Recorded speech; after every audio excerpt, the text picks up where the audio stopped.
ஓம் கினேஸ்வரா போற்றி, ஓம் நவக்கர்ணர்களை போற்றி. மகர ராசினியர்களுக்கு வணக்கம். மகர ராசினியர்களுக்கு ஓவர் நைட்டில் கோடீஸ்வரனாக ஆகிறது, பணக்காரனாக ஆகிறதுக்கு இப்போ யோகம் வந்திருக்குது. என்ன சார் திடீர்னு எப்படி பணக்காரனாக முடியும் ஓவர் நைட்டில் அப்படின்னா? ஆகலாம், நிறைய பேர் ஆறாங்க, ஆனால் தெரிய மாட்டேங்கு. ஒவ்வொருத்தருக்கும் உள்ள அந்த அமைப்பு நல்லா இருந்துச்சுன்னா கண்டிப்பாக நேரங்கள் வரும்போது அந்த ஓவர் நைட்டில் பணங்கள் கிடைக்குது, லட்சமோ கோடிகளோ கிடைக்குது, ஏதோ ஒரு வகையில் கிடைக்குது. சரியா, தொழில் ரீதியாக, வியாபார ரீதியாக, அல்லது வர வேண்டிய பணம், வசூல் பணம், கடன் பணம், பிராடமெண்ட், கிராஜுவேட்டி, ஏதோ ஒரு வகையில் அவங்களுக்கு நிலுவைத் தொகை, இல்லைன்னா பிறர் மூலிமா பணம், பிறரோட சொத்து, உயில், இப்படி நிறைய சொல்லலாம். ஒரு தனி மனிதனுக்கு பணம் வருது பல வகையில் இருக்குது. சிலருக்கு பணமாக வரலாம், சிலருக்கு நகை நட்டாக வரலாம், இடமனையாக வரலாம், ஏதோ வேல்யூபிள் திங்ஸ் கிடைக்கலாம், அதோட மதிப்பு கோடிக்கணக்கில் இருக்கலாம். அந்த அமைப்பு இப்போ வந்திருக்கு. ஓவர் நைட்டில் கோடீஸ்வரர் ஆகிற அமைப்பு மகர ராசிக்கு வந்திருக்கு. இது யாருக்கு வந்திருக்கு? இது எல்லாத்துக்கும் வரணும்னா என்ன செய்யணும்? ஜாதகத்தில் என்ன அமைப்பு இருக்குது, அதை பற்றி தான் இந்த வீடியோவில் பார்க்க போகிறோம். பொறுமையாக பாருங்கள். இந்த வீடியோ ஒரு பிரயோஜனமான வீடியோவாக இருக்கும். சரியா நேர்களே, வாழ்நாள் முழுக்க நீங்கள் இதை யூஸ் பண்ணிக்கலாம். பொதுவாக ராகுவை போல் கொடுப்பார் இல்லைம்பாங்க. ராகு ஒரு பெரிய பிரம்மாண்டத்துக்குள்ள கிரகம். ஒரு சாமானியப்பட்ட மனிதனை பெரிய லெவலுக்கு ரீச்சாக வைப்பார், மக்கள் மத்தியில் பிரபலமாக்க வைப்பார், வெற்றியை கொடுப்பாரு, மாசை கொடுப்பாரு, ஒரு ஏற்றத்தை கொடுப்பாரு. ஸோ பிரபாண்டத்துக்கு உரிய கிரகம் ராகு பகவான். அவர் இப்போ ராசிக்கு 2ஆம் இடத்துல சுபவர்க்கு எடுத்திருக்கிறாரு, சதயம் 1ஆம் பாதத்தில் எடுத்திருக்கிறாரு. இன்னும் 2 மாதத்துக்கு அதில் தான் இருப்பார். குரு வீடு சம்மந்தப்பட்டிருக்கிறாரு. சதயம் 1ஆம் பாதம்னா தனுசில் இருப்பார், நவாம்சத்தில். ஸோ நல்ல அமைப்பாக பார்க்கப்படுகிறது. வீடு கொடுத்தவன் உச்சமாக இருக்கிறாரு. அதனால் இப்போ ராகு மகரத்துக்கு நல்ல பலன்களை கொடுப்பாரு. அதுவும் 2ஆம் இடம் சார்ந்து இருக்கிறதுனால வருமானம், பணத்தை கொடுப்பாரு. 2ஆம் இடம் தனஸ்தானம், வருமான ஸ்தானம். அதனால் பணம் எப்படியோ ஒரு வகையில் உங்களுக்கு பணம் நிறையும். அது அதோட அளவு என்ன, அந்த பணம் 1000மாக கிடைக்குமா, லட்சமாக கிடைக்குமா, கோடியிலாக கிடைக்குமா, அது உங்கள் ஜனன ஜாதகத்தை பொறுத்து, மற்ற அமைப்புகளை பொறுத்து. அதை பற்றி தான் இந்த வீடியோவில் பேச போகிறோம்.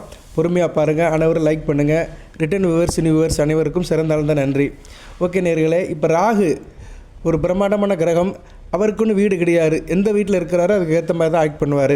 இப்போ அவர் தனித்து இருக்கிறாரு. சரியாக தனித்து இருக்கிறாரு, எந்த தொடர்புமே இல்லை, தனித்து இருக்கிறாரு. வீடு கொடுத்த சனி பகவான் ராசிக்கு 3ஆம் இடத்துல நல்ல நிலைமையில் இருக்கிறாரு. ஸோ இப்போ ராகு எந்த வித டிஸ்டர்பன்ஸ் இல்லாமல் சுயமாக இயல்பாக இருக்கிறாரு. பொதுவாக ராகு நல்லது செய்யணும் அப்படின்னா உங்கள் ஜாதகத்தில் அவர் மேசம், ரிஷபம், கடகம், கன்னி, மகரத்தில் இருக்கணும். இந்த 5 இடத்துல ராகு இருக்க பிறந்தவர்கள் யோகவான்கள். இவங்களுக்கு திடீர் அதிர்ஷ்டம், திடீர் பணக்கார யோகம் வரும். சரியா, அது அந்த தசா புத்தியில் வரும் உங்களுக்கு. சரியா, ராகு திசை நடக்கும்போது, ராகு திசை புதன் புத்தி, ராகு திசை குரு புத்தி, அல்லது புதன் திசையில் ராகு புத்தி, இப்படி சில புத்திகள் மகர ராசி நடக்கும். ராகு திசை, புதன் திசை நடக்கும்போது நல்ல குரு திசையில் ராகு புத்தி நடக்கும்போது நல்ல பணப்பழக்கம் அதிகமாக இருக்கும். ராகு சுபத்துவமாக இருக்க வேண்டும். ராகு உங்கள் ராசி கட்டத்தில், நீங்கள் பிறந்த ஜாதக கட்டத்தில் குரு கூட சேர்ந்திருக்கலாம், சுக்கிரன் கூட சேர்ந்திருக்கலாம், அல்லது புதன் கூட சேர்ந்திருக்கலாம். இல்லைன்னா சுக்கிரன் பார்வை, புதன் பார்வை, குரு பார்வைக்கு வந்தாலும் நல்ல சுபத்துவமாக இருப்பார். ஸோ ராகு மேசம், ரிஷபம், கடகம், கன்னி, மகரம், இந்த 5 இடத்துல இருந்து குரு, சுக்கிர, புதனோட தொடர்பில் இருந்தார்னா நல்ல பலன்களை கொடுப்பாரு. அதுபோக நீங்கள் பிறந்த லக்கணம் ஒன்று இருக்குது. அந்த லக்கணத்துக்கு சுபர் யோகாரோட சம்மந்தப்பட்டிருந்தாலும் நல்ல பலன்களை கொடுப்பாரு. இந்த லக்கண கேந்திர கோணாதிபதி கூட சேர்ந்திருந்தாலும் நல்ல பலன்களை கொடுப்பாரு. இதில் ஜனன ஜாதகத்தை பார்த்து சொல்லலாம். இப்போ நீங்கள் உதாரணத்துக்கு மகர ராசி மேச லக்கணத்துக்கு சூரியன் அப்பலுக்கற்ற யோகார்.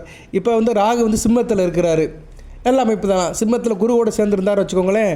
மகர ராசி மேச லக்கணத்தில் பிறந்தவங்கக்கிட்ட பஞ்சமாதிபதி வீட்டில் பாக்கியாதிபதி கூட சேர்ந்து இருக்கிறாரு. அருமையாக இருக்கும். ராகு திசை நல்ல பலனை கொடுக்கும். இவ்வளோதாங்க ஜோதிடம். சரியா, மகர ராசி மேச லக்கணம், ராகு திசை நடக்குன்னு வச்சுக்கோங்க. ராகு 5ஆம் இடத்துல இருக்கிறாரு, சிம்மத்தில் இருக்கிறாரு. லக்கணத்துக்கு பஞ்சமாதிபதி வீட்டில் குரு கூட சேர்ந்துருந்தாரா நல்ல பலன்களை கொடுப்பாரு. என்ன புத்திர சந்தானம் கொஞ்சம் லேட்டாகும், பிள்ளை பிறக்கிறதுல கொஞ்சம் லேட்டாகும்.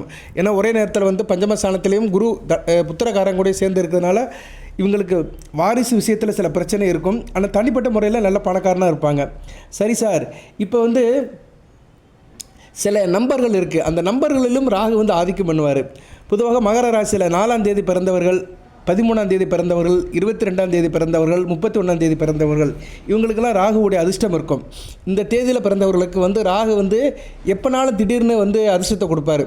சரியா, அந்த அதிர்ஷ்டம் பணமாகவும் கிடைக்கலாம், மற்றபடி பொருளாக கிடைக்கலாம், ஒரு யோகமாக கிடைக்கலாம், நல்ல வேலையாக இருக்கலாம், வெளிநாட்டு யோகமாக கூட இருக்கலாம். ஏதோ ஒரு யோகத்தை கொடுத்து வாழ்க்கையில் பெரிய லெவலுக்கு ரீச் ஆக வைப்பார். அப்பேற்பட்ட ராகு இவங்களுக்கு பார்த்தோம்னா இந்த 4, 13, 22, 31 இந்த டேட்டில் பிறந்தவங்க நல்லா இருப்பாங்க. இயற்கையாகவே நல்லா ஹார்ட் ஒர்க் பண்ணுவாங்க. வணிகம் நல்லா இருக்கும், ட்ரேடிங் நல்லா இருக்கும், பங்குச்சந்தையில் நல்லா இன்வெஸ்ட்மெண்ட் பண்ணுவாங்க, ரியல் எஸ்டேட் பிஸ்னஸ் நல்லா வரும், தொழில்நுட்பம் நல்லா இருக்கும். சரியா? குறிப்பாக ஃபோன் சம்மந்தப்பட்டது, கம்யூனிகேஷன் சம்மந்தப்பட்ட விஷயத்தில் பெரிய கில்லாடியாக இருப்பாங்க. ஒரே நைட்டில் வந்து பெரிய பணக்காரன் ஆவாங்க. தனித்துவமாக இருப்பாங்க. எதுவும் யோசனை நல்லா பண்ணுவாங்க. இவங்களாம் தங்க வெள்ளி இதில் வந்து முதலீடு பண்ணாங்கன்னா பெரிய லாபத்தை அடைவாங்க. திரைப்படம் மிகச்சிறப்பாக பார்க்கப்படுகிறது. திரைப்படம் கலை சம்மந்தப்பட்ட காரியத்தில் நல்லபடியாக இருக்கும். இவங்களுக்கு வந்து இவங்க வாழ்க்கையே ஒரு உதாரணமாக இருக்கும். வாழ்க்கையில் முன்னாடிப்பட்ட கஷ்டத்தை வந்து அனுபவமாக வச்சுக்கிட்டு இப்போ வந்து நல்ல நிலைமைக்கு போவாங்க. சில பேருக்கு வந்து அவங்க வாழ்க்கையே அவங்களுக்கு அனுபவமாக இருக்கும். 50 வயசில் இருக்கிறவருக்கு 30 வயசில் நடந்த விஷயம் வந்து அனுபவமாக இருக்கும்.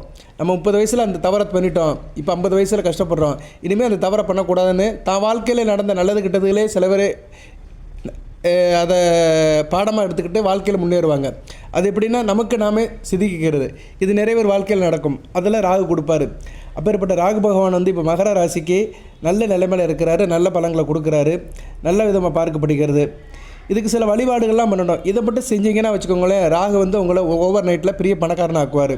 அது குறிப்பாக இப்போ இந்த ராகு திசை நடக்கிறவங்களுக்கு நல்ல வாய்ப்பு இருக்குது. குரு திசையும் நல்லாயிருக்கும். குரு திசை ராகு புத்தி, புதன் திசை ராகு புத்தியிலலாம் நல்ல விதமாக பார்க்கப்படுகிறது. அதுபோக வந்து லக்கணத்துக்கு பஞ்சமாதிபதி புத்தியிலும் நல்ல பலன்களை கொடுப்பாரு. சிலருக்கு சனி திசை ராகு புத்தியிலும் நல்ல பலன்கள் கிடைக்கும். அவங்க வந்து ரிஷப லக்கணம், துலா லக்கணம், கன்னியா லக்கணம் இந்த லக்கணத்தில் பிறந்தவங்களுக்கு நல்ல பலன்களை கொடுப்பார். மிதுன லக்கணம் இவங்களுக்கெல்லாம் நல்ல பலன்களை கொடுப்பாரு. இப்போ வந்து நீங்கள் என்ன பண்ணணும் சார் அப்படின்னம்னா, சனிக்கிழமை நீங்கள் என்ன பண்ணணும்னா, பசுமாட்டுக்கு வந்து கருப்பு உளுந்தம்பருப்பு சாதம், உளுந்தம்பருப்பு இருக்கல, கருப்பு உளுந்தம்பருப்பு, தொளி உளுந்தம்பருப்பு அப்படிமா, அதை வந்து சாதத்தில் போட்டு சமையல் பண்ணி அந்த சாதத்தை வந்து பசுமாட்டு கொடுக்கணும். தொளி உளுந்தம்பருப்பு சாதத்தை பசுமாட்டு கொடுக்கணும். ஒரு சொட்டு நல்லெண்ணெய் ஊற்றி கொடுக்குறது மிகச்சிறப்பாக பார்க்கப்படுகிறது. சார் என்னால் முடியலை சார், நான் பேச்சுலராக இருக்கிறேன், என்னால் சமையல்லாம் பண்ண முடியாது அப்படிங்கிறவங்க ஒரு உளுந்த வடை வாங்கி பசுமாட்டு கொடுங்க. இல்லைன்னா எள்ளு உருண்டை, கருப்பு எள்ளு உருண்டை கடையில் கிடைக்கும், 5 ரூபாய்க்கு 10 ரூபாய்க்கு கிடைக்கும், ஒரு உருண்டை கிடைக்கும். அந்த உருண்டை வாங்கி பசுமாட்டு கொடுக்கலாம். இந்த 3ல் ஏதோ ஒரு பொருளாக கொடுக்கலாம். சரியா? தொளி உளுந்தம்பருப்பு சாதம் வீட்டில் செஞ்சு கொடுக்கலாம், அல்லது உளுந்த வடையை வாங்கி கொடுக்கலாம், அல்லது வந்து கருப்பு எள்ளு உருண்டை வாங்கி கொடுக்கலாம். எள்ளு உருண்டை வாங்கி பசுமாட்டு கொடுத்தீங்கன்னா கண்டிப்பாக உங்களுக்கு வந்து பணம் ஏதோ ஒரு வகையில் சேரும், கஷ்டம் தீரும், நல்ல விதமாக பார்க்கப்படுகிறது. அதுபோக இந்த அமைப்பில் இருக்கிறவங்க, நான் சொன்ன மாதிரி ராகு வந்து மேசம், ரிஷபம், கடகம், கன்னி, மகரத்தில் இருக்கிறவங்க பெரும்பாலும் சாப்பிடுவது, பயணம் செய்வது இதில் ரொம்ப அலாதி பிரியம் இருக்கும். நல்ல வயிற்றுக்கு சாப்பிடுவாங்க, வகை வகையாக சாப்பிடுவாங்க, விரும்பி சாப்பிடுவாங்க, வெளியூர் பயணம் போயிட்டு வர்றதுக்கு நல்ல கெட்டிக்காரத்தனமாக இருப்பாங்க. அதுபோக இவங்களுக்கு வந்து சில வேலைகள் வந்து நல்ல கை கொடுக்கும். மீடியா, பொலிட்டிக்கல், லா, சயின்ஸ், விவசாயம், பேங்கிங் இதெல்லாம் நல்லாயிருக்கும். மீடியான்னு என்ன, ஊடகம், இந்த இன்றைக்கி பார்க்குறோம்ல சின்னத்திரை, யூடியூப்பு, வெள்ளித்திரை, எஃப்எம் ரேடியோவில் பேசுகிறது, தொலைத்தொடர்பில் இருக்கிறதுக்கு நல்ல விதமாக பார்க்கப்படுகிறது. அரசியல் பண்ணலாம், அரசியல்வாதியாக இருக்கலாம், அரசியல் கட்சியில் சேர்ந்து பெரிய ஆள் ஆகலாம், சட்டம் படித்து பெரிய ஆள் ஆகலாம், லா பேசலாம். சயின்ஸு நிறைய இருக்குது. இன்றைக்கி சயின்ஸுன்னா நிறைய இருக்குது. பயாலஜி, ஃபிசிக்ஸு, பாட்டனி இப்படி நிறைய பிரித்து கொண்டு போகலாம். அடுத்து அக்ரிகல்ச்சர், விவசாயம், பேங்கிங் ஸ்டாஃபு, பேங்கில் இருந்தாங்கன்னா நல்ல விதமாக இருக்கும். பண பரிவர்த்தனையில் இருந்தாங்கன்னா இவங்களுக்குலாம் நல்லா இருக்கும், நல்ல விதமாக பார்க்கப்படுகிறது. ஆள் நல்லா பிறருக்கு உதவுற மனப்பான்மையில் இருப்பாங்க, தைரியமாக இருப்பாங்க, பிறருக்கு பண உதவி செய்கிறதுக்கு தாங்கியவே பட மாட்டாங்க, நல்ல விதமாக பார்க்கப்படுகிறது. ஸோ ராகு வந்து இவங்களெல்லாம் ஒரே நாள் இரவில் கோடீஸ்வரன் ஆக்குவார். மகர ராசிக்கு எல்லாருக்கும் இருக்குமா சார்னா சொல்ல முடியாது, சில பேருக்கு தான் இருக்கும். சில பேருக்கு அவர் நல்ல அந்த அமைப்பில் இருக்கணும். நான் சொன்ன இடத்துல இருந்து குரு, சுக்கிர, புதனோட தொடர்பில் இருந்து அந்த தசாபுத்தி நடந்துச்சுன்னா இந்நேரம் நல்ல பலன்களை கொடுப்பாரு. ஏன்னா இப்போ கோச்சாரத்தில் நல்ல நிலைமையில் இருக்கிறாரு. சதயம் 1ஆம் பாதத்தில் சுபவருக்கு எடுத்திருக்கிறாரு, மிகச்சிறப்பாக பார்க்கப்படுகிறது. நான் சொன்னால் அந்த பரிகாரத்தை பண்ணுங்கள், வழிபாடும் பண்ணலாம். ஞாயிறு, வெள்ளி, செவ்வாய், ராகு வெள்ளியில் போய் நீங்கள் துர்க்கை அம்மனுக்கு விளக்கு போடணும், இல்லைன்னா காளி அம்மனுக்கு விளக்கு போடணும், எலுமிச்சம்பழம் விளக்கு போடணும். ஒரு எலுமிச்சம்பழத்தை 2ஆக நறுக்கி அதில் உள்ள சாரெல்லாம் பிழிஞ்சு வெளியே விட்டுட்டு அந்த தோலை உல்ட்டா பண்ணிடணும். எலுமிச்சம்பழம் விளக்கு போடுறது உங்களுக்கு தெரியும், சரியா? அதை உல்ட்டா பண்ணிவிட்டு அந்த வந்து வெளிப்பக்கம் வந்து மாறி வந்துடும். அந்த வெளிப்பக்கத்தில் நல்லெண்ணெய் ஊற்றி தீபம் போடணும். எலுமிச்சம்பழத்தில் நல்லெண்ணெய் ஊற்றி தீபம் போடணும், காளியம்மனுக்கு தீபம் போடணும். ஏன்னா நல்லெண்ணெய் வந்து சனி பகவானோட ஆதிக்கம் உள்ளது. பொதுவாக ராகு வந்து சனி பகவான் மாதிரி தான் ஆக்ட் பண்ணுவார். ராகு வந்து சனி பகவான் மாதிரி தான் ஆக்ட் பண்ணுறதுனால சனி பகவானுக்காக என்ன செய்கிறோமோ அதெல்லாம் அவருக்கு செய்யலாம். கருப்பு சட்டை போடலாம், எள்ளு சாப்பிடலாம், எள்ளு உருண்டை சாப்பிடலாம், உளுந்தம்பருப்பு சோறு சாப்பிடலாம், சாப்பாடில் நல்லெண்ணெய் ஊற்றி சாப்பிடலாம், சனிக்கிழமை தோறும் தலை முழுகலாம். இதெல்லாம் பண்ணினோம்னா வந்து ராகுக்கு வந்து ரொம்ப பிடிக்கும், சரியா? காக்காவுக்கு சாப்பாடு வைக்கலாம், உடல் ஊனமுற்றவர்களுக்கு உதவி பண்ணலாம், பிறருக்கு வந்து கருப்பு கலர் கம்பிளி, கொடை, செருப்பு இதெல்லாம் தானம் பண்ணலாம். சரியா நேரில் இப்படி சின்ன சின்ன காரியம் பண்ணணும்னா ராகுக்கு ரொம்ப பிடிக்கும். வேப்ப மரத்துக்கு தண்ணி ஊற்றலாம். வேப்ப மரத்துக்கு தண்ணி ஊற்றுறது ரொம்ப நல்லது. சனிக்கிழமை தோறும் வேப்ப மரத்துக்கு தண்ணி ஊற்றுறது வந்து ராகு தோஷம் பரிபூர்ணமாக தெரியும். ராகு நல்ல பலன்களை கொடுப்பாரு. ஸோ இப்படி ராகு வந்து சனி பகவான் மாதிரி ஆக்ட் பண்ணுறதுனால நீங்கள் இந்த காரியத்தெல்லாம் இப்போ பண்ணினீங்கன்னா மிகச்சிறப்பாக இருக்கும். அதுபோக வந்து இவங்க வந்து எப்படி இருப்பாங்கன்னா, ஆள் வந்து நல்லா இருப்பாங்க. ஆள் வந்து ஸ்மார்ட்டாக இருப்பாங்க. பார்க்க நல்லா ஃபேராக இருப்பாங்க. சரியா, உணர்ச்சிகளை வெளிப்படுத்துறதில் கெட்டிக்காரனாக இருப்பாங்க. நல்ல விதமாக பார்க்கப்படுகிறது. சரியா, ரெஸ்ட்டே எடுக்க மாட்டாங்க. எப்போ பார்த்தாலும் வேலை பார்த்துக்கிட்டே இருப்பாங்க. அழுதுகிட்டு இருந்தாலும் உழுதுகிட்டு இருன்னு சொல்கிற மாதிரி வேலை பார்த்துக்கிட்டே இருப்பாங்க. பணம் சம்பாதிக்கிற வந்து கில்லாடியாக இருப்பாங்க. அடுத்தடுத்து யோசனைக்காரனாக இருந்துகிட்டே இருப்பாங்க. சரியா, நல்ல விதமாக தான் பார்க்கப்படுகிறது. பொதுவாக இந்த ரேடிக்ஸ் நம்பரில் பிறந்தவங்க 4ஆம் நம்பர் 31ஆம் நம்பர் அந்த கூட்டுத்தொகை 4ன்னு வரணும். 4 31 22 இன்னொரு நம்பர் சொன்னேனே அந்த நம்பரையும் நீங்கள் வச்சுக்கணும் நீங்கள். சரியா, 13. சரியா, இந்த 4 தேதியில் பிறந்தவர்களுக்கு நல்ல விதமாக இருக்கும். அதுபோக வந்து இவங்க வந்து அந்த ராகு வேளையில் வழிபாடும் பண்ணணும். அது தொடர்ந்து பண்ணணும். ஞாயிற்றுக்கிழமை ஈவினிங் 4:30 to 6, வெள்ளிக்கிழமை 10:30 to 12, செவ்வாய்க்கிழமை 3 to 4:30 இந்த டயத்தில் வந்து வழிபாடு பண்ணணும். ஆணாக இருந்தாலும் சரி, பெண்ணாக இருந்தாலும் சரி, யாராக இருந்தாலும் சரி, இந்நேரம் வழிபாடு பண்ணிங்கன்னா மிகச்சிறப்பாக பார்க்கப்படுகிறது. துர்க்கை அம்மன் வழிபாடு நல்ல சிறப்பை தரும். வீட்லேயும் கும்பிடலாம். தேவி ஸ்ரீ கருமாரி அம்மன் படத்தை வச்சு வீட்டில் வழிபாடு பண்ணிங்கன்னா மிகச்சிறப்பாக பார்க்கப்படுகிறது. அம்மனுடைய மந்திரத்தை சொல்லலாம், அம்மனுடைய நாமத்தை சொல்லலாம், அம்மனுடைய பாடலில் நீங்கள் கேட்கலாம். கருமாரி அம்மன் பாடல் நிறைய இருக்குது. எல்லார் ஈஸ்வரி அம்மன் பாடிய பாடல்கள் நிறைய இருக்குது. தாயே கருமாரி, தேவி ஸ்ரீ கருமாரி அப்படின்னு நிறைய பாடல் பாடியிருக்கு அந்த அம்மா. எல்லார் ஈஸ்வரி அந்த பாடலை கேட்கலாம். அதுக்கு வந்து இப்போ உகந்த காலமாக பார்க்கப்படுகிறது. எதுக்கு நான் இந்த வீடியோ முன்னாடியே போடுறேன்னா, அடுத்து ராகு வந்து உங்கள் ராசிக்கு வராரு. டிசம்பர் 5ஆம் தேதி 2026 உங்கள் ராசிக்கு வராரு. ராசிக்கு வந்தாலுமே குரு பார்வையில் இருப்பார். நல்ல விதமாக தான் பார்க்கப்படுகிறது. ராசியில் குரு இருந்தாலுமே 7ஆம் இடத்துல இருக்க குரு வந்து ராகுவை பார்ப்பார். ராசியில் இருக்கிற ராகுவை பார்ப்பார். ஸோ அடுத்த ராகு பயிற்சி வந்து மகர ராசிக்கு நல்ல பலன்களை கொடுக்கும். அவங்களுக்கு வந்து ஜனன ஜாதகத்தில் ராகு நல்ல நிலமையில் இருந்தாருன்னா நல்ல பலன்களை கொடுப்பாரு. ஸோ அதனால் இந்த ஓவர் நைட்டில் கோடீஸ்வரன் ஆகணும், பணக்காரன் ஆகணும்னு நினைக்கிறவங்களாம் இந்த காரியத்தை கொஞ்சம் ரிஸ்க் எடுத்து செய்யுங்க. நல்ல விதமாக பார்க்கப்படுகிறது. சரியா நேர்களே, சரியா, நல்ல வித ஒரு அமைதியை கொடுப்பார் ராகு. நல்ல ஒரு ஏற்றத்தை கொடுப்பார், முன்னேற்றத்தை கொடுப்பார். ஆண்டியை அரசனாக்குவார். சரியா, ஆண்டி அரசனாக்குவார், அரசனையும் ஆண்டியாக்குவார். குப்பமேடு கோபுரமாகும், கோபுரமும் குப்பமேடாகும். அந்த சாகசங்களை ராகு மட்டும்தான் பண்ணுவார். நீங்கள் பண்ணலாம். ஆஞ்சநேயரையும் வழிபாடு பண்ணலாம். செவ்வாய்க்கிழமை கூட போய் ஆஞ்சநேயர் கோயிலுக்கு போகலாம். ராகுவின் தாக்கம் குறையணும், ராகுவால் யோகம் வரணும் அப்படின்னா செவ்வாய்க்கிழமை கூட போய் ஆஞ்சநேயரை வழிபாடு பண்ணலாம். சரியா, செவ்வாய்க்கிழமை ராகு வேளையில் போய் கூட ஆஞ்சநேயர் வழிபாடு பண்ணிங்கன்னா மிகச்சிறப்பாக இருக்கும். ஓகே நேர்களே, இந்த வீடியோ பதிவில் வந்து மகர ராசிக்கு வந்து ராகுவை பற்றி கொஞ்சம் சுருக்கமாக தான் சொல்லியிருக்கிறேன். நிறைய சொல்லலாம், அது இழுத்துக்கிட்டே போகும். ஏன்னா ராகு வந்து ஒரு சாயா கரகம், நிழல் கரகம், சர்ப்ப கரகம். அவர் வந்து சிம்கை தாயின் புத்திரன். சிம்கைன்னு ஒரு அரக்கியோட புத்திரன். ஒரு அந்த திருப்பால் கடலை கடையும் போது அதில் ஒரு சில பிரச்சனைகள் நடந்ததுனால தலை துண்டிக்கப்பட்டு ராகு வந்து 2ஆக பிரிஞ்சிட்டார். ராகுவாவும் கேதுவாவும் பிரிஞ்சிட்டார். மனித தலையும் பாம்பு உடலும் சேர்ந்து தான் ராகு. சரியா, கேது வந்து என்னென்னா 5 தலை பாம்பு தலையும் மனித உடலும் சேர்ந்து தான் கேது. அது 5 தலை நாகமாக கூட இருக்கலாம். வாட் எவர் மேபி, ராகு வந்து 2ஆக பிரிஞ்சிருக்கிறாரு. ராகுவாவும் கேதுவாகவும் பிரிஞ்சிருக்கிறாரு. கேது வந்து ஞானகாரகன், ராகு வந்து யோகக்காரகன். ராகு வந்து யோகத்தை கொடுப்பார், கேது வந்து ஞானத்தை கொடுப்பார். ரைட்டு, என்ன இருந்தாலும் ராகு ரொம்ப முக்கியம். 18 வருஷம் அவருடைய தசை நடக்கும். மிதுன ராசியில் மகர ராசியில் 18 வருஷம் அவருடைய தசையை தாண்டி தான் நீங்கள் போகணும். நீங்கள் உத்திராடத்தில் பிறந்தாலும் சரி, திருவோணத்தில் பிறந்தாலும் சரி, அவிட்டத்தில் பிறந்தாலும் சரி, அந்த பாலிய கட்டத்தில் அவருடைய தசையை கடந்து தான் ஆகணும். பிஃபோர் மேரேஜ் அவருடைய தசை வந்துடும். தசை நடந்து முடிஞ்சாலுமே அவர் வந்து மற்ற கிரகங்கள் இப்போ ராகு திசை முடிஞ்சு குரு திசை, சனி திசை, புதன் திசை நடக்கும், வரிசையாக நடக்கும். அந்த கிரகங்களுக்கு கேந்திரமாக இருந்தாலும் தன்னுடைய பங்களிப்பை கொடுப்பார். இப்போ நீங்கள் மகர ராசியில் பிறந்திருக்கிறீங்க. சரியா, மகர ராசியில் பிறந்திருக்கீங்க. உங்கள் ராசியிலே ராகு இருக்கிறாரு, சந்திரன் கூட இருக்கிறாரு. ராசிக்கு 4ஆம் இடத்துல சனி பகவான் இருக்கிறார், நீசமாக இருக்கிறாரு. ராசிக்கு 7ஆம் இடத்துல புதன் இருக்கிறார், நல்ல அமைப்பு தான், ராசியை பார்ப்பார். இப்படி ஒரு அமைப்பு ஒரு ஜாதகம் இருக்குன்னு வச்சுக்கோங்களேன். அடுத்து வந்து ராசிக்கு 10ஆம் இடம் குரு, துலாமில் வந்து இவர் இருக்கிறார், யார் இருக்கா, குரு இருக்கிறார். ஸோ ராகு திசை முடிஞ்சு குரு திசை நடந்தாலுமே குரு திசையிலையும் ராகுடைய பாதிப்பு இருக்கும். ஏன்னா ராகு வந்து அந்த கிரகங்களுக்கு கேந்திரமாக இருக்கிறார். கேந்திரம்னா என்னென்னா, ஒரு கிரகத்துக்கு 4, 7, 10 ராகு உட்காரக்கூடாது. 90 டிகிரியில் உட்காந்துறனா அந்த கிரகத்தோட தசை நடக்கும்போது தன்னுடைய பங்களிப்பை கொடுப்பாரு. நிறைய பேருக்கு அது தெரியாமல் போயிடும். ராகு திசை முடிஞ்சு குரு திசையில் இருப்பாங்க, ஆனால் குரு திசையிலையும் ராகுவோட பங்களிப்பு இருக்கும். ஸோ இப்படி இருக்கிறவங்களாம் வாழ்நாள் முழுக்க அம்மனை கும்பிடணும், நாகத்தம்மனை கும்பிடணும், சர்ப்ப நாகத்தை கும்பிடணும், நாகலிங்கத்தை கும்பிடணும், நாக ஜோதியை கும்பிடணும். நிறையா இருக்குங்க. ராகு ஒரு மாய தோற்றம் உள்ள கிரகம், மாயாவி உள்ள கிரகம். அடுத்தவங்க சட்டையை போட்டுக்கிற மாதிரி தான். யார் சட்டையை போட்டு எப்படி ஆக்ட் பண்ணார் சொல்ல முடியாது. பயங்கரமாக ஆக்ட் பண்ணுவார். சரியா, என்ன நடக்குதுன்னு சொல்ல முடியாது. திடீர்னு நடக்கும், எதிர்பாராதெல்லாம் நடக்கும். இப்போ தமிழ்நாட்டில் இன்றைக்கி பார்த்தீங்கன்னா என்னென்னமோ எதிர்பாராதெல்லாம் திடீர் திருப்பங்கள்லாம் நடக்குது. யார் என்ன அட்ரஸும் தெரியாது, அவங்களாம் எம்எல்ஏ மந்திரி ஆகிடுறாங்க. சரியா, அட்ரஸே தெரியல. அப்படி நடைமுறையில் நடக்கு. நம்ம கதையில் தான் படிச்சிருப்போம், இப்போ நிஜ வாழ்க்கையில் நடக்கு. ஏன்னா சில உதாரணங்களை நடைமுறை வாழ்க்கையில் சொன்னால் தான் தெரியும். முகவரி இல்லாதவர்கள்லாம் இன்றைக்கி பெரிய ஆள் ஆகிட்டாங்க, அவங்களுக்குன்னு பதவி கிடச்சிருச்சு. எதுக்கு சொல்ல வரேன்னா, அப்படிலாம் அடைய வைப்பார் ராகு யோகம் வந்துருச்சுன்னா. அதான் சொன்னேன் பார்த்தீங்களா, ஆண்டியை அரசன் ஆக்கிடுவார். அட்ரஸ் இல்லாதவனை ஒரு பெரிய அமைச்சராகி விட்டுருவார். இவராக அமைச்சர் அப்படின்னு பார்த்தா தெரியவே தெரியாது.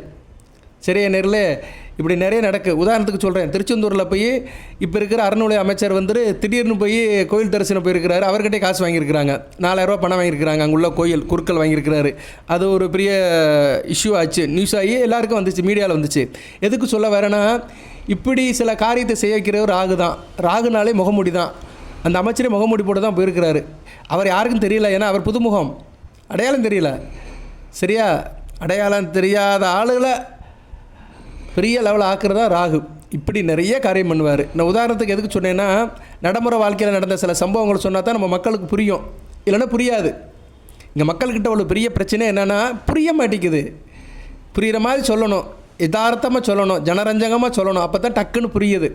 சரியா, அதுக்கான எல்லாத்துக்குமே சினிமா படத்தை எடுத்து பேச முடியாது, அரசியல் எடுத்து பேச முடியாது. நான் ஜோதிடர் என்ற முறையில் வேத ஜோதிடத்தின் படி தான் பேச முடியும். ஆனால் சில நேரத்துக்கு உதாரணத்துக்காக சில காரணங்களை சொல்கிறேன், நான் சில உதாரணங்களை சொல்கிறேன், அது நடைமுறை வாழ்க்கையில் உள்ளதாக சொல்கிறேன் நான். ராகு அப்படிலாம் செய்வார். சரியா, பெரிய மேஜிக்கெல்லாம் பண்ணுவார். அதை யாருக்கு எப்போ எப்படி நடக்குன்னு சொல்ல முடியாது. அப்படி நடக்கிற அமைப்பு இப்போ மகர ராசிக்கு இருக்குது.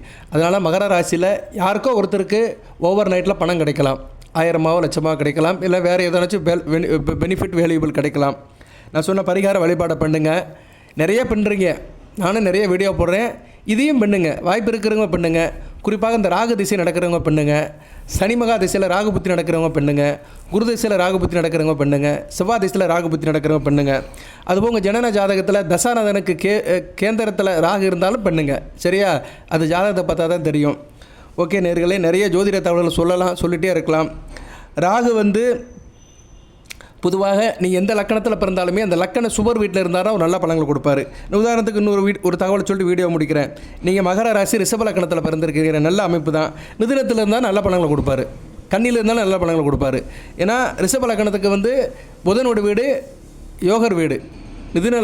ரிஷப லக்கணத்துக்கு மகர ராசி ரிஷப லக்கணத்துக்கு மிதுனமும் கன்னி நல்ல வீடு, புதனோட வீடு ரெண்டுமே நல்ல வீடு, 2 5 கூடியவன வீடு. அந்த வீட்டில் ராகு இருந்தார்னா அந்த ராகு சம்மந்தப்பட்ட தசாபுத்தி வரும்போது நல்ல பலனை கொடுப்பாரு. சரியா, இவ்வளோ தான் ஜோதிடம். ஓகே நேர்களே, மற்றதெல்லாம் நிறைய காரணங்கள்லாம் இருக்குது, அதெல்லாம் பார்த்து சொல்ல முடியும். எக்காரும் முன்னிட்டும் ராகு செவ்வாய் பார்வையிலையோ செவ்வாய் கூடயே சேரக்கூடாது, சனி பகவான் பார்வையிலையோ சனி கூடயே சேரக்கூடாது. அதுபோக சூரியன் கூட சேர்ந்து அவர் சூரியனை கிரகணப்படுத்தக்கூடாது. சரியா, சந்திரன் கூட சேரலாம். வளர்பிறை சந்திரன் கூட சேர்ந்தார்னா ஓரளவு சுபத்துவம் ஆவார். சந்திரனுக்கு அடுத்து ராகு சுபத்துவமாகி நல்ல பலன்களை கொடுப்பார். ராகு சூரியன் கூடயோ செவ்வாய் கூடயோ சனி பகவான் கூடயோ சேரக்கூடாது. அதுபோக இவங்களுடைய பார்வையிலே வரக்கூடாது. சனி பார்வையிலையும் செவ்வாய் பார்வையிலும் வரக்கூடாது. சனி பகவானுடைய 3 7 10 என்ற பார்வையிலே வரக்கூடாது. செவ்வாவுடைய 4 7 8 பார்வையில் வரக்கூடாது. இதெல்லாம் ஜாதகத்தை பார்க்கணும், ஜாதகத்தில் தான் தெரியும். இதெல்லாம் தப்பி ராகு நல்ல நிலைமையில் யோக நிலைமையில் இருந்தார்னா அவனுக்கு பெரிய கோடீஸ்வரனாக கொடுத்துருவார். சரியா, இவனா அப்படின்னு சொல்கிற அளவுக்கு பெரிய லெவல் ஆயிடுவாங்க. நடக்கும். ஒரு பெரிய பிரமாண்டத்தை கொடுப்பார், நல்ல ஒரு ஆளுமை அதிகாரத்தையும் கொடுப்பார், ஆள்பலம் படைபலம் பணபலம் எல்லா பலத்தையும் கொடுத்து பெரிய லெவலில் உட்கார வைப்பார். வாழ்த்துக்கள் நேர்களே. மகர ராசி நேயர்களுக்கு அந்த அமைப்பு இப்போதைக்கு வந்திருக்குது, ஒரு சான்ஸ் இருக்குது. பார்ப்போம் எத்தனை பேருக்கு அடிக்குன்னு தெரியாது. நானும் மகர ராசி தான். சரியா, யாருக்கு எப்படி அடிக்குன்னு சொல்ல முடியாது, பார்ப்போம். இந்த வீடியோ முழுக்க வேத ஜோதிடத்தின்படி தான் சொல்லியிருக்கிறேன். ஈடுகட்டியோ கற்பனையோ பேசவே இல்லை, கிரக நிலையில் வச்சு சொல்லியிருக்கிறேன். சில ஜோதிட தகவல்களும் சொல்லியிருக்கிறேன், லக்கண ரீதியாகவும் சொல்லியிருக்கிறேன், உதாரணமும் சொல்லியிருக்கிறேன். இது அனைத்துமே உண்மையாக தான் நடந்துகிட்டு இருக்குது. சரியா, கண்டிப்பாக இந்த அமைப்பு இருக்கிறவங்களுக்கு நல்ல பலன்கள் சேரும். எல்லாருக்கும் சேரும்னு சொல்ல மாட்டேன். மகர ராசியில் எல்லாருக்குமே கோடீஸ்வரர் ஆவான்னு சொல்ல மாட்டேன். அந்த அமைப்பு இருக்கிறவங்களுக்கு கண்டிப்பாக சேரும். இந்த வீடியோவை கேட்டுட்டு நீங்கள் நிறைய பேர் சொல்லுவாங்க, இந்த ஆள் சொல்லிகிட்டே இருக்கிறான் ஒன்றும் நடக்க மாட்டேங்குன்னா அந்த அமைப்பு உங்களுக்கு இல்லைன்னு அர்த்தம். சரியா? அந்த அமைப்பு இல்லை, அமைப்பு இருக்கிறவனுக்கு கிடைக்கிது. சரியா? அதுக்குன்னு உதாரணம் சொல்லிட்டேன். நாட்டில் இன்றைக்கி திடீர்னு எல்லாருமே பெரிய லெவலில் ஆகிட்டாங்க. அட்ரஸ் தெரியாதவங்களாம் எம்எல்ஏ மந்திரியாக இருக்கிறாங்க. காரணம் என்னென்னா, அவங்களுக்கு அமைப்பை பார்த்தோம்னா கண்டிப்பாக ராகு நல்ல நிலைமையில் இருப்பார். அவங்க ஜாதகத்தில் வாங்கி பார்த்தோம்னா ராகு நல்ல நிலைமையில் இருப்பார். அதெல்லாம் உண்மை தான். அதனால் மகர ராசி நேயர்கள் வழிபாடு பண்ணுங்கள். வழிபாட்டு மூலியும் சில பலன்கள் கிடைக்கும். ஜனன ஜாதகத்தில் ராகு நல்ல நிலைமையில் இருந்தாலும் சில நல்ல பலன்கள் கொடுப்பார். சட்டியில் இருந்தால் தான் ஆப்பையில் கிடைக்கும். இதுதான் தத்துவம், இதுதான் உண்மை, சத்தியம். இல்லாட்டி கிடைக்காது. சரியா? படித்த பையன்தான் பாஸ் மார்க் எடுப்பான், படிக்காத மக்கு ஃபெயில் ஆவான். இது யதார்த்தம், இயற்கை. இதுபடி தான் மனிதனுக்கு வாழ்க்கையில் பலன்களும் நடக்கும். வாழ்த்துக்கள் நேர்களே. எல்லாமல் இறைவன் மகர ராசி நேயர்களுக்கு சில சௌபாகியத்தையும் சில ஐஸ்வர்யத்தையும் சில நன்மையும் கொடுப்பார். அனைத்து வளங்கள் நலங்களை பெற்று தேக ஆரோக்கியத்துடன் தீர்க்காலுடன் நீடோடி வாழ்க, நிறைந்த வளம் பெறுக. ஓவர் நைட்டில் கோடீஸ்வரர் ஆகப்போகுது யார், அப்படி தான் தம்மையில் போடுவேன். பார்ப்போம், பாருங்கள். எது சந்தேகம் இருந்துச்சுன்னா கேளுங்க. ராகு தசா புத்தி சந்தேகம் பரிகார வழிபாடு எது இருந்தாலும் கேளுங்க. கண்டிப்பாக உங்களுக்கு நான் ரிப்ளை பண்ணுவேன், ரியாக்ட் பண்ணுவேன். வாழ்த்துக்கள், நன்றி.